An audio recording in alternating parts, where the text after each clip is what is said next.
UAE-യിൽ ഹരിതപാതയിൽ ചുവടുവെക്കുന്ന മറ്റൊരാൾ കൂടിയുണ്ട്. പേര് സുധീഷ് ഗുരുവായൂർ. പുതുതലമുറക്ക് കൃഷിപാഠങ്ങൾ പകർന്നു നൽകുകയാണ് ഈ മനുഷ്യൻ. UAE പ്രവാസികൾക്കിടയിൽ സുധീഷ് ഗുരുവായൂരിന് ഒരു പരിചയപ്പെടുത്തൽ ആവശ്യമില്ല.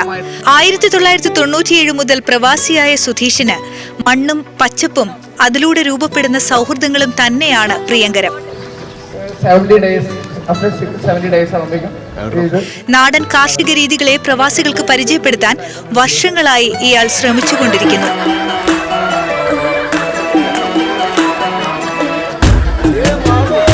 സ്വന്തം വീട്ടുവളപ്പ് മാത്രമല്ല, ഓഫീസ് പരിസരവും മികച്ച കൃഷിയിടങ്ങളാണെന്ന് കഠിനാധ്വാനത്തിലൂടെ തെളിയിക്കുകയാണ് ഈ ജൈവ കർഷകൻ. ഫ്ളാറ്റുകളിലും വില്ലകളിലും എങ്ങനെ കൃഷി ഒരുക്കാമെന്ന പാഠങ്ങൾ മറ്റുള്ളവർക്ക് പറഞ്ഞു കൊടുക്കാനും സുധീഷ് സമയം ചെലവിടുന്നു.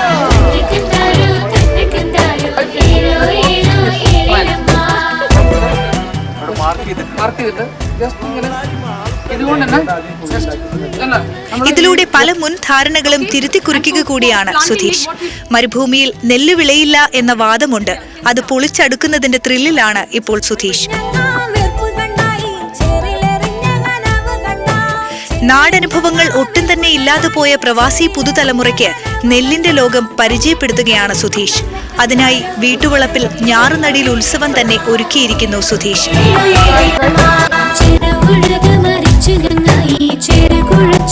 പോയ വാരം കുട്ടികളുമായി നടന്ന സംസാരമാണ് സുധീഷിനെ ഇതിന് പ്രേരിപ്പിച്ചതും. അങ്ങനെയാണ് താമസിക്കുന്ന വില്ലയോട് ചേർന്ന് കഷ്ടിച്ച് 15 സെന്റ് മാത്രം വരുന്ന സ്ഥലത്ത് പല തട്ടുകളിൽ മണ്ണൊരുക്കി ഞാറുനടിയിൽ നടന്നത്. നമ്മള് നാട്ടിലെ കുട്ടികൾക്ക് നെല്ല് മണ്ണ് എന്ന് വെച്ചാൽ അവരവർ നെല്ലിനും മണ്ണിനും തൊട്ടറിയണവർ അറിഞ്ഞിട്ടാണ് അവർ വളർന്നിരിക്കുന്നത്. പക്ഷേ ഇവിടെ ജനിച്ചു വളർന്ന കുട്ടികളിൽ നെൽകൃഷി അതാണ് എൻ്റെ ഏറ്റവും വലിയൊരു ആഗ്രഹമായിരുന്നു. അതങ്ങനെ ഈ ആഗ്രഹം വരാൻ കാരണം ഞാൻ പല സ്കൂളുകളിലും നമുക്ക് കൃഷിയുടെ ക്ലാസ്സിന് പോകാറുണ്ട്.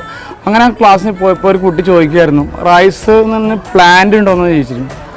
സത്യം പറഞ്ഞാൽ ആ ഒരു അനുഭവം അതാണ് എൻ്റെ മനസ്സിൽ തട്ടിയത്. ആ ആശയം ഞാൻ ഇവിടെ പൂർത്തീകരിക്കുകയാണ് ഇവിടെ നിന്ന് ചെയ്യുന്നത്. ഇവിടെ ജനിച്ചു വളർന്ന ഇവിടെ ഒട്ടുമിക്ക സ്കൂളുകളിലെ കുട്ടികളും ഇവിടെ ഈ ആശയം പറഞ്ഞപ്പോൾ അവർ നിറഞ്ഞ മനസ്സോടെ സ്വീകരിച്ച് ഇന്ന് വന്ന് ഞാറ് നടുകയാണ് ഇവിടെ. കേട്ടറിഞ്ഞ പല സ്കൂളുകളിൽ നിന്നും ഒട്ടേറെ കുട്ടികളെത്തി. ചെളി നിറഞ്ഞ മണൽ വയലിൽ ഇറങ്ങിയപ്പോൾ അവർക്ക് എന്തെന്നില്ലാത്ത ആഹ്ലാദം. ഉമ എന്നു പേരുള്ള നെൽവിത്താണ് കുട്ടികൾക്കൊപ്പം ചേർന്ന് സുധീഷ് നട്ടത്. നമ്മളൊക്കെ നടാൻ കൊണ്ടുവന്ന് വളരെ സന്തോഷമുണ്ട്. സ്കൂളിൽ നമ്മൾ പ്രതീക്ഷിച്ചില്ല ഇത് നടാനൊക്കെ സമ്മതിക്കുന്നത്. ഭയങ്കര സന്തോഷമുണ്ട്. പിന്നെ ഇന്ത്യൻ അസോസിയേഷൻ, നമ്മുടെ ടീച്ചേഴ്സ്, സുധീഷ് അങ്കിൾ എല്ലാവരും താങ്ക്സ് പറയുന്നുണ്ട്.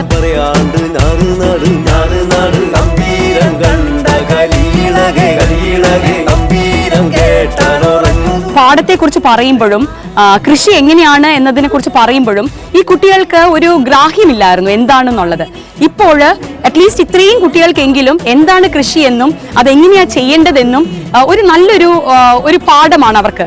ഇനി ഞാൻ ഇതിനെക്കുറിച്ച് ക്ലാസ്സിൽ പറയുമ്പോൾ അവർക്ക് ഫീൽ ചെയ്ത് പഠിക്കാനായിട്ട് സാധിക്കും. കുട്ടികൾക്കായി വിത്ത് വിതരണവും നടന്നു. ഇനി കാത്തിരിപ്പിന്റെ 120 നാളുകൾ. ഇടയ്ക്ക് വളർച്ച നോക്കിക്കാണാൻ കുട്ടികളെത്തും. കൊയ്ത്തുത്സവവും കുട്ടികൾ തന്നെയാകും നടത്തുക. ബസ്മതിക്ക് പുറമെ ജ്യോതി എന്ന നെൽവിത്തും നേരത്തെ നട്ട് മികച്ച ഫലം കൊയ്തതിന്റെ ആത്മവിശ്വാസത്തിലാണ് സുധീഷ്. ഗൾഫിൽ നെല്ല് വിളയിക്കാൻ കഴിയില്ല എന്നുള്ളൊരു തെറ്റിദ്ധാരണ ഉണ്ടായിരുന്നു. അത് ഞാൻ കഴിഞ്ഞ വർഷം തിരുത്തിയതാണ്. കാരണം നമുക്കിവിടെ അധ്വാനിക്കാൻ പറ്റുകയാണെങ്കിലും മനസ്സുണ്ടെങ്കിൽ നെല്ലും വിളയിക്കാം. അതിനെന്ന് വെച്ചാൽ ആദ്യം നമ്മൾ ചെയ്യേണ്ട അടിവളമാണ്. ഈ മണ്ണിനെ നമ്മൾ ഈ പൂഴി ഇവിടെ മണലാണല്ലോ, ആ മണലിനെ നമ്മൾ ഒരു വളക്കൂറുള്ള മണ്ണാക്കി തീർക്കുക എന്നുള്ളതാണ് ആദ്യം ചെയ്യേണ്ടത്. അത് ചെയ്തു കഴിഞ്ഞാൽ പിന്നെ അങ്ങോട്ടുള്ള ഒരു പരിപാലനം അത് കൊടുത്തു കഴിഞ്ഞാൽ ഇവിടെ പൊന്നും വിളയിക്കാൻ പറ്റുന്നു. ഇലക്ട്രിക്കൽ എഞ്ചിനീയറായ സുധീഷിന്റെ മനസ്സിൽ എന്നും കൃഷി തന്നെയായിരുന്നു മുഖ്യം. പ്രവാസ ലോകത്ത് വന്നപ്പോൾ ഇവിടെയും അതിന്റെ സാധ്യത വളരെ വലുതാണെന്ന് തിരിച്ചറിഞ്ഞു. സഹായത്തിന് ഭാര്യ രാഗിയുണ്ട്. മക്കളായ ശ്രേയസും ശ്രദ്ധയും കൃഷി തൽപരർ.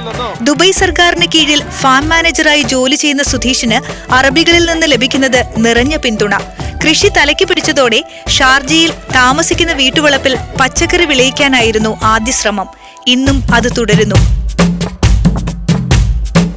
ആഴ്ചതോറും വിളവെടുത്ത പച്ചക്കറി ആവശ്യക്കാർക്ക് നൽകി വരുന്നു. കൃഷിപാഠങ്ങൾ പകർന്നേകാൻ എവിടെ വേണമെങ്കിലും ചെന്നെത്താൻ സുധീഷ് റെഡിയാണ്. 2012 18.5 സെന്റിമീറ്റർ നീളമുള്ള വെണ്ടയ്ക്ക നട്ടുവളർത്തിയതിന് Limca book of world record award. 2013 മികച്ച പ്രവാസി കർഷകനുള്ള സംസ്ഥാന സർക്കാരിന്റെ അവാർഡ്. പ്രവാസി കാർഷിക രംഗത്ത് പുതുചുവടുകൾക്കായുള്ള തയ്യാറെടുപ്പിലാണ് ഈ ജൈവ കർഷകൻ. കരിപ്പൂർ എയർപോർട്ടിന്റെ നിലനിൽപ്പും വികസനവും പ്രവാസ ലോകം അത് അത്രമാത്രം ആഗ്രഹിക്കുന്നുണ്ട്. ഭരിക്കുന്നവർ പക്ഷേ ഇക്കാര്യം തിരിച്ചറിയുമോ എന്തോ. വീക്കെൻഡ് അറേബ്യ അവസാനിക്കുന്നില്ല.